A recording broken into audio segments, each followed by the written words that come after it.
G'day, John. How are you, Macca? I'm good, thanks, mate. It feels weird that we're talking in a church.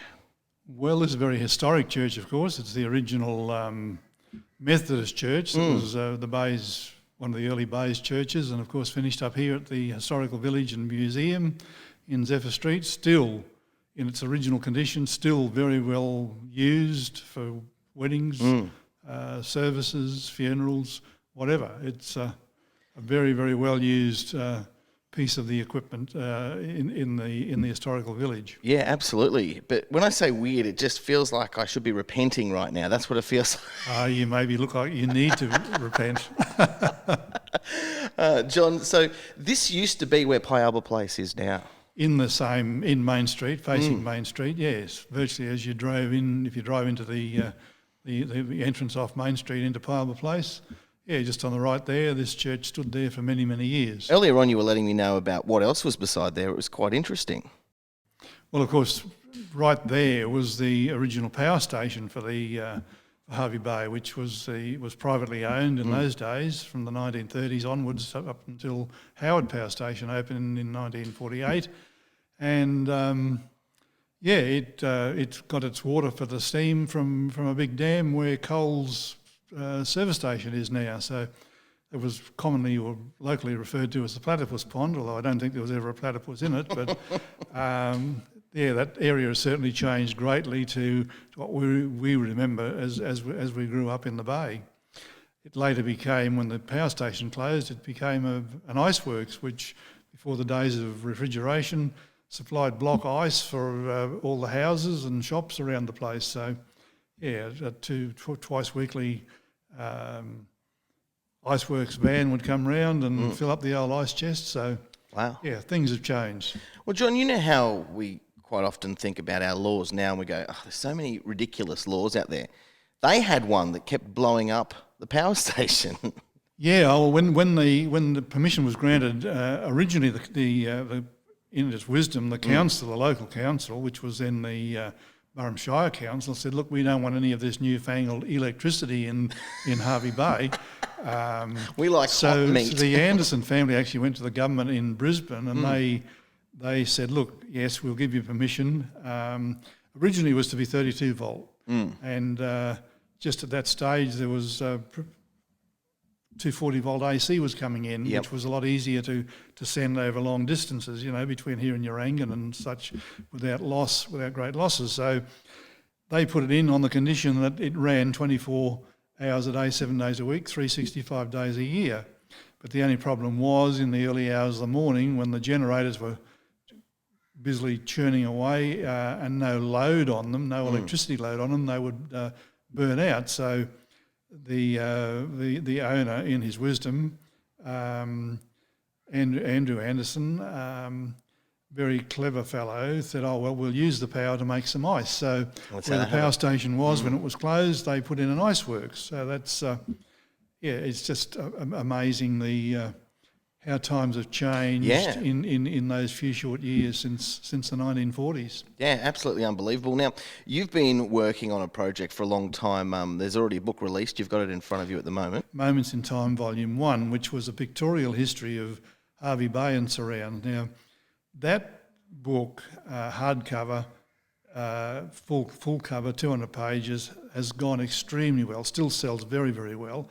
And the reception it received led us to believe, and talking with George Seymour, our mayor, we decided that Volume 2 was certainly needed, which would incorporate the whole of the Fraser Coast Regional Council area, which is Moments in Time Volume 2, and it covers the period from 1867 to 2020, and all of the main museums of the Fraser Coast. So we've got, apart from our museum here in Hervey Bay, we have the Maryborough and Wide Bay Museum, we have the Maryborough Hospital Museum, the Military and Colonial Museum, Boppel Museum, Brewina and Howard Museums, and they have all contributed information, photos and stories for the new book, Volume 2.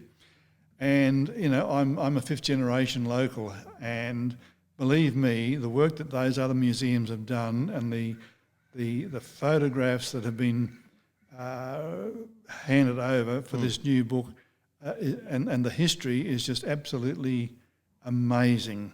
There's so much in it that I didn't know. You know, things like graphite mines in Bhopal, copper mines out at Bruina, butter factories at Tyra, which I'd never heard about. Yeah. It's just absolutely staggering.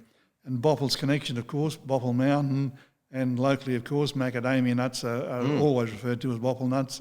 And that really was the start of the worldwide industry of the macadamia nut. You know, the local nut as a native, the only Australian native nut, edible nut. So Bhopal's got a great connection there.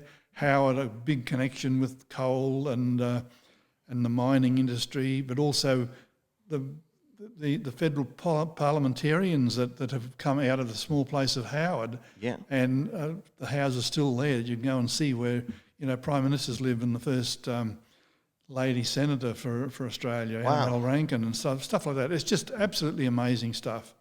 So all of them, I don't want to single out any of them, but Sure. I mean, even the just yesterday I received from the Maryborough Museum absolutely historic photos of the flood in Maryborough of 1893. Yep.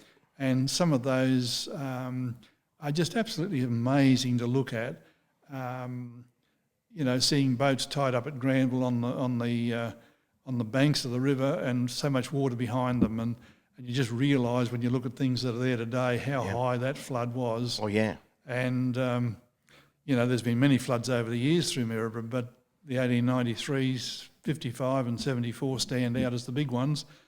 So all that's recorded in Moments in Time Volume 2. So it's quite amazing when you think we go back with photos there from early Maryborough in 1867, very start of photography.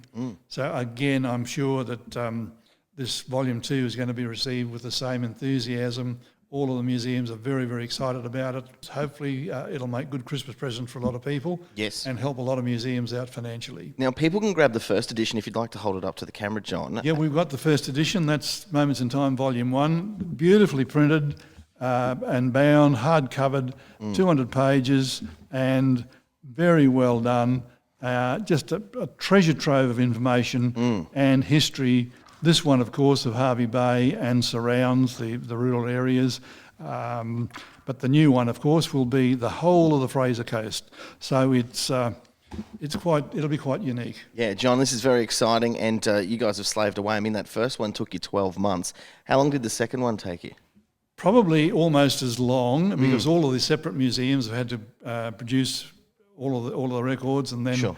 I don't know if people realise how much work goes into producing a book, where things have to be, sorted out, what you're going to put in, what chapters you're going to put in, what you're going to cover, what you need, what you don't need, enhance the photos, get rid of all the cocky poo and the scratches and stains from old photographs with the absolute magic of computers. We're able to do so much with old photos. So if there's big tears across them, we can clone all that out and make a very respectable photograph out of something that may have finished on the tip. So it's very important you don't throw your old photos out. Sure. Please bring them down, as we say in the book, bring them down to your local museum. Better to them to have a look at it, and they will know if they're of any value, worth keeping, and that's where they belong if they're of any historic value. Fantastic. Thank you very much, John. It's a pleasure, Macca.